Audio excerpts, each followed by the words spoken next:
Welcome back to another episode of Cellular Wisdom, where we dissect health myths with a scalpel and a smile. I'm Ethan Foster, your resident observer of the human condition, always ready to shine a light on our collective quirks, especially when they involve our endocrine systems.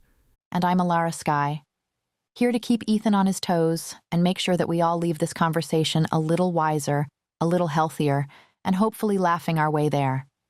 I'm the one who knows how to turn a phrase and occasionally turn a health topic on its head. If you've tuned in before, you know we like to chat about natural health with a dash of good-natured banter.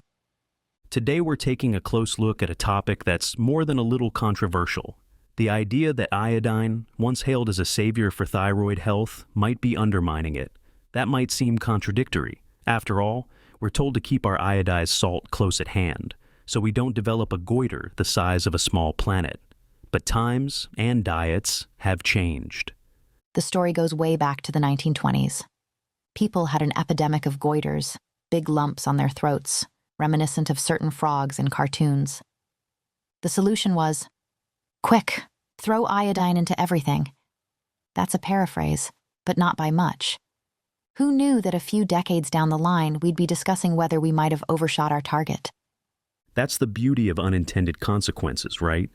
Take a well-intentioned public health measure, iodine fortification of salt, and watch as it morphs into a brand new problem in a completely different century. Modern food production, it seems, has conspired to slip extra iodine into our diets without leaving a note on the fridge. Exactly. According to the data, once upon a time, autoimmune thyroid disease W as basically a footnote in medical textbooks. Then along comes iodized salt in the 1920s, and suddenly, autoimmune thyroid problems soared among adult women. Talk about flipping the narrative.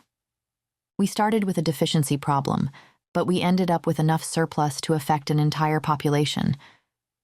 I've always wondered about that. We fix one problem, goiters, and create new issues like Hashimoto's.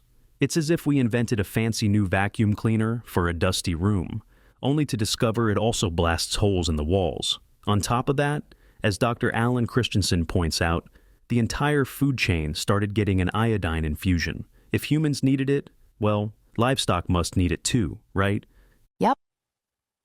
That's how we ended up with iodized animal feed, and it didn't stop there. Iodine found its way into cleaning supplies in the dairy industry, personal care products, processed foods, and yes, those oh-so-popular supplements. According to Ashley Armstrong, a regenerative farmer, if you give animals iodine, the eggs and dairy products wind up with a 5 to 10-fold spike in iodine. It's not like the cows or chickens can say, "No thanks, I'm good." So, it's not just the salt shaker that's the culprit. There are a million sneaky ways for iodine to make a cameo in your life. Iodized dough conditioners, certain acne treatments, some kelp supplements. These days, you practically need a detective's license to track it all down. Let's also talk about what happens when your body gets too much iodine. Spoiler alert. It's not sunshine and rainbows.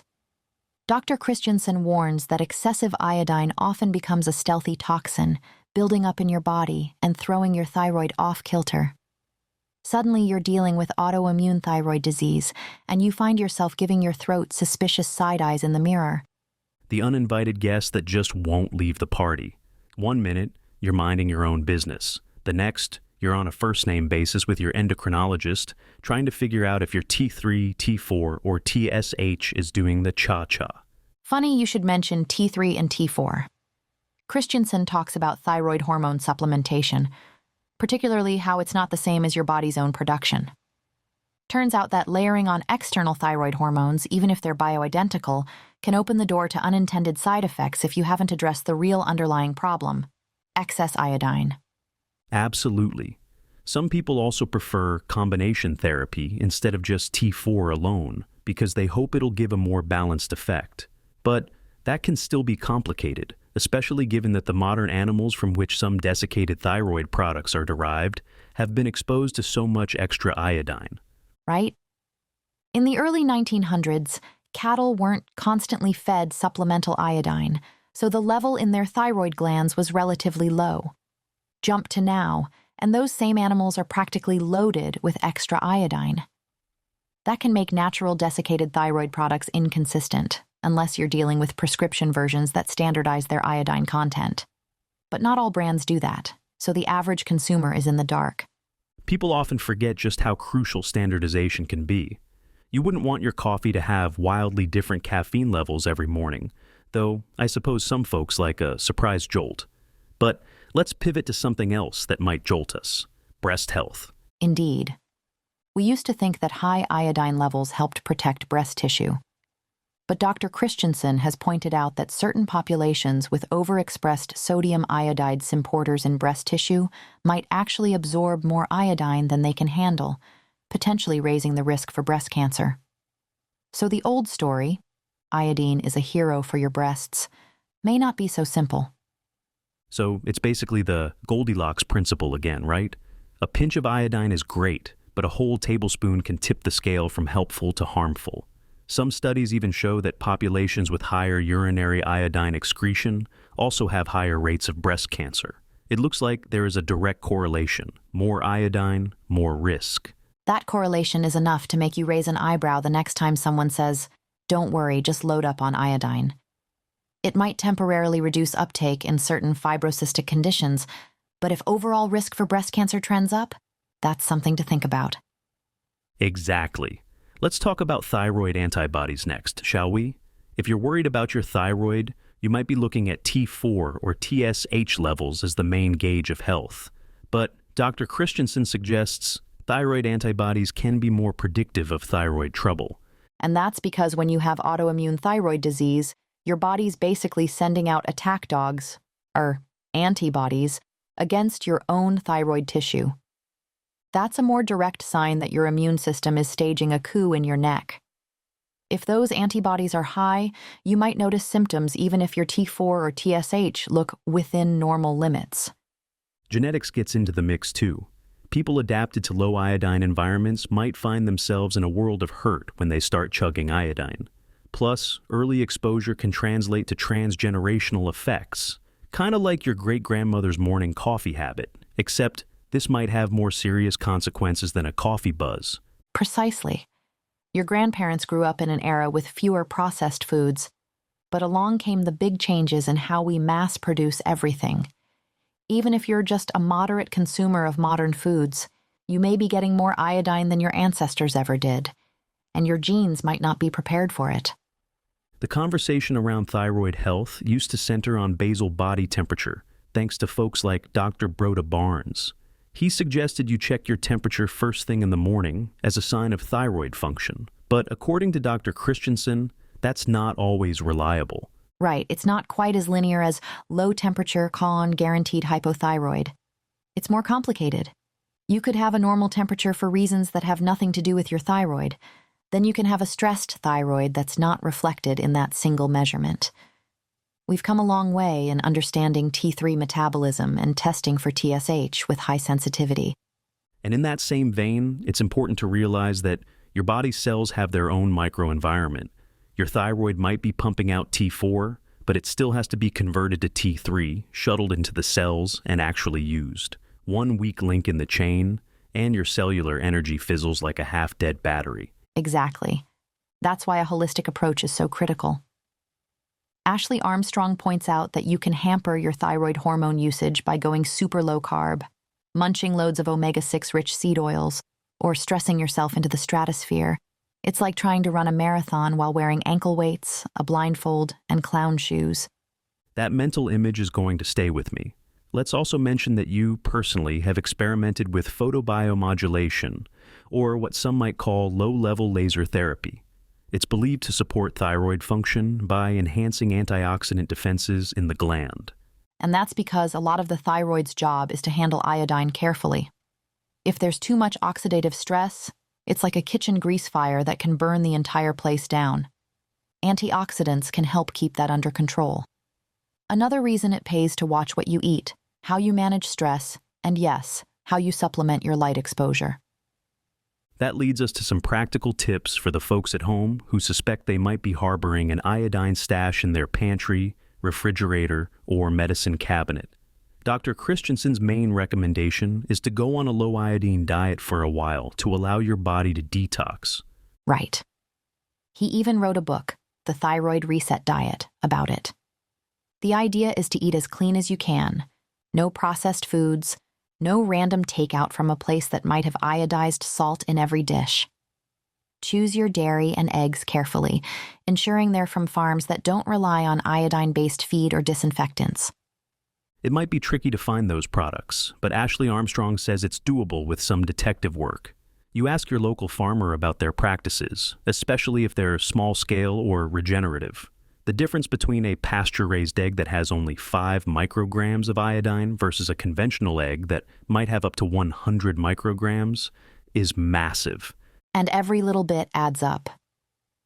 If you're sipping on a milkshake from cows treated with iodine-based disinfectants, munching on bread with iodized dough conditioners, then sprinkling iodized salt on your dinner, you're basically constructing a tower of iodine blocks. After a while, that tower could tumble onto your thyroid. Armstrong emphasizes checking personal care items for iodine, too. Some acne treatments are packed with it, ironically because iodine kills microbes. Great for the pimple, maybe not so great for your thyroid if it's another puzzle piece in your daily overdose. Right. We want to find a balance, not become iodine phobes. But let's be honest, the line between beneficial and detrimental can be thin. Doing an iodine inventory is a smart start. Dr. Christensen even created a handy online tracker to help people see how much they're getting. He's trying to save folks from unsuspecting sabotage, like imagine a well-intentioned individual taking a kelp supplement daily because they read that it's good for them, without realizing they're ingesting enough iodine to power a small submarine. Or ordering miso soup with seaweed 3 times a week. Doesn't sound bad until you realize that a single serving of seaweed can have more iodine than you're supposed to have in an entire day. You add that to your daily face wash, iodized salt, plus your daily multi with kelp. It's a recipe for thyroid meltdown. It's amazing how these small decisions pile up, and if your genetic background predisposes you to be sensitive to iodine, you could tip from healthy to hypothyroid or hyperthyroid more easily than someone else. There's no one-size-fits-all. Right. That's the hallmark of modern health, personalization. What works for one person might not work for another. But the overarching lesson is that we shouldn't assume more iodine is automatically better. Sometimes we're already getting more than we can handle. That's a sobering thought. Let's circle back to the idea of thyroid antibody testing, because if your body is producing these antibodies, it suggests autoimmunity is at play. You might want to investigate your iodine consumption as a major suspect. Absolutely. It's not just a matter of TSH or T4 being off. People with high thyroid antibodies can still look fine on conventional labs until they don't. Then, boom, they're dealing with fatigue, weight changes, mood swings, you name it. Another angle is that the entire concept of iodine fortification was designed for a world that had a very different diet. People in the early 20th century weren't drowning in processed foods, nor were they snacking on dozens of hidden additives. But we can't just roll back the clock. We need new strategies. And that strategy might be as simple as reading labels and asking questions. You don't have to be an investigative journalist, but a little bit of curiosity goes a long way.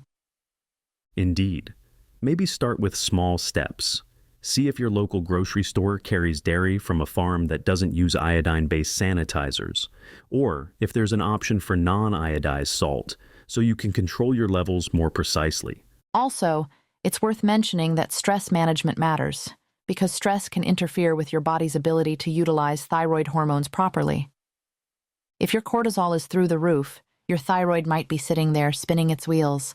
So, we have a triple whammy, too much iodine possibly injuring the thyroid, plus modern dietary factors messing with conversion to T3, plus stress levels throwing a wrench into hormone function. It's enough to make you want to take a nap. A well-deserved nap at that. But knowledge is power. Once you grasp how these pieces fit together, you realize you're not doomed. You just have to recalibrate. Maybe that means a short-term, low-iodine diet to reset your system. Maybe you also incorporate more whole food carbs and healthier fats to keep your metabolism humming. And then, if you're feeling adventurous, maybe you investigate photobiomodulation. Dr. Mercola mentioned he used it to help support his thyroid after getting off thyroid meds. It's one tool in a broader toolbox for cellular energy and antioxidant support. Precisely. Another tool is just dropping the donut that's been fried in questionable oils, because if you're ingesting high amounts of omega-6 fats, you might reduce your cell's ability to properly respond to thyroid hormones. Throw that into the mix with high iodine, and it's double trouble. Talk about synergy in all the wrong places. People think synergy is always good, but synergy can also mean a double negative. Exactly, like adding high-octane fuel to a car that already has a leaky fuel tank. But that's why these discussions matter. We want folks to see that simple daily habits can accumulate and lead to major health issues, or to a brand new lease on life, depending on the choices made. That's the real message, right? We have the power to tweak our environment, our diet, our supplements, and we can watch how our bodies respond. We're not helpless bystanders. I love that perspective. It's also nice to remember that once you dial back iodine for a while, you don't have to stay super low indefinitely. Dr. Christensen suggests that a few months might help the body purge excess stores, and then you can find a comfortable baseline. Because let's face it, we do need some iodine. Our bodies can't make it on their own. But historically speaking, it took very little to avoid deficiency. We just got carried away with mass fortification, layering it onto every nook and cranny of the food supply. Like a thick coat of paint that started peeling once we realized it wasn't exactly low VOC. Now we're sanding it off, figuring out where to let the walls breathe again. Good analogy. So we've established that if you do an iodine inventory, you might realize you're above the recommended daily intake by a mile. Time to pivot. And that pivot doesn't mean starvation or living on plain water. It means focusing on whole foods without additives, choosing high-quality proteins from animals not overloaded with supplemental iodine, and reading those personal care labels. Then you can double-check your thyroid antibody levels, see how you feel, watch if your TSH normalizes. You might be pleasantly surprised. Before we wrap up, let's address any lingering question. Wait, if I have fibrocystic breast disease, shouldn't I take iodine? Some older recommendations suggest high-dose iodine might help, but the more recent evidence indicates that while it might temporarily reduce uptake, it could raise the risk of breast cancer later on if you already have overexpressed sodium iodide symporters in your breast tissue. A short-term bandage that could become a long-term landmine. Doesn't sound ideal. Precisely. So it's wise to look at the big picture before diving into high-dose anything. Which is a perfect summation of this entire conversation, actually. The big picture is that we probably need less iodine than we think, given how much is hiding in our everyday environment. Yes. And once you realize that, you can make strategic swaps. Maybe you skip the kelp supplement unless you're certain you're deficient. Maybe you ditch the iodized salt for sea salt that doesn't have added iodine. Maybe you swap out that facial product. It's not rocket science, but it takes awareness. Fortunately, that's what we're here for, to inform, amuse, and occasionally make you question the things you accepted as normal. That's exactly right. I think that's a solid place to land. Knowledge is the first step, action is the second, and comedic commentary from us is basically the garnish. On that note, we should highlight an important point about comedic garnishes. They don't always pair well with everything, but we like to think we're the parsley on the plate of health wisdom. Parsley, or maybe a dash of chili powder. I like to keep it spicy. But either way, the conversation about iodine is crucial because the modern environment has changed dramatically from when iodized salt was introduced. 100 years is a blink in geological time, but in human dietary terms, we've stacked a lot of new variables in. So it's not surprising that certain well-intended measures might have side effects. And when it comes to the thyroid, those side effects can be particularly sneaky. It's not like your nose grows when you're getting too much iodine. It's more subtle. Fatigue, hair loss, mood swings, changes in weight. Right? Nobody wants to unravel those mysteries one random symptom at a time. The more we understand that excess iodine is a real possibility, the quicker we can intervene. And that's a wrap for our deep dive into the modern iodine dilemma, why too much of a good thing might be harming your thyroid, and by extension, your overall health. Indeed. So, remember, if you're dealing with thyroid challenges, it's not always about adding more hormones or more supplements. Sometimes it's about carefully reducing a hidden overload and letting your body recalibrate. And once again, that's the reason we do this show, to explore these fascinating twists in the health narrative. The story of iodine went from miracle mineral to potential pitfall. And it reminds us that we should never take a one-dimensional view of nutrition. Well said. Our advice, though we don't like to call it advice, more like gentle suggestions laced with comedic flair, is to be curious, to read labels, and to keep an eye on that sneaky iodine. And of course, if you're really serious about investigating your thyroid health, you might consider looking into your thyroid antibody levels. You might find them more revealing than TSH alone. Precisely. The thyroid is a complex little gland, influenced by genetics, environment, stress, diet, and yes, random personal care products in your bathroom drawer. Sometimes I wish I could take my thyroid out to lunch and say, "Hey buddy, how's life?" But we do the next best thing, which is staying informed and adjusting accordingly. That's probably a healthier approach. Taking your thyroid out to lunch sounds like a B-rated sci-fi film. Let's keep it in place and just feed it properly. Right you are. So, to all our listeners, thank you for joining us on this episode of Cellular Wisdom, where we never shy away from complicated topics, especially when they come with a dash of comedic relief. We appreciate your company. We hope this conversation helps you see iodine with fresh eyes. Maybe now you'll wonder why that bread has so many unpronounceable ingredients, or whether your daily lotion includes mysterious compounds. Next time you see that big bright label on salt that says iodized, you might think twice about how much you're sprinkling. And when you see that supplement claiming superpowers, maybe you'll take a peek at the iodine content first. Absolutely, because your thyroid is like that unsung hero in the background, regulating metabolism, body temperature, and energy levels. It deserves a little TLC, less toxic load, less overload, and a whole lot more mindfulness. Indeed. If you're feeling inspired, try a low iodine experiment. You might see changes in your energy or in how your labs look. Or maybe you'll just realize you prefer simpler meals and higher quality foods. Simpler can be better. We're so used to convenience, but convenience can mask a ton of hidden additives, including iodine. And you know what they say? Modern problems require modern solutions. Or, in our case, maybe it's modern problems require a step back in time. Eat like your great-grandparents might have, at least in terms of limiting the chemical onslaught. Good old-fashioned unprocessed foods, fewer sneaky disinfectants, no iodized dough conditioners. In a world where so much is artificially enhanced, sometimes less is genuinely more. And if your grandparents are anything like mine, they might have had a simpler perspective. Don't eat anything your great-grandma wouldn't recognize as food. She definitely wouldn't recognize a long ingredient list with 13 syllables. Amen. So, folks, that's our message. Consider the possibility that your thyroid troubles might stem from an overdose of something you thought was harmless. A little detective work can go a long way. Exactly. And with that, we'll sign off. Thanks for joining us here on Cellular Wisdom, where we revel in discovering the hidden twists of natural health, always with a smirk. Until next time, this has been Ethan, the resident observer of human quirks, signing out. And Alara Sky, the comedic translator of all things health, reminding you that even a topic like iodine can inspire a chuckle. Stay curious, stay informed, and we'll catch you on the next episode.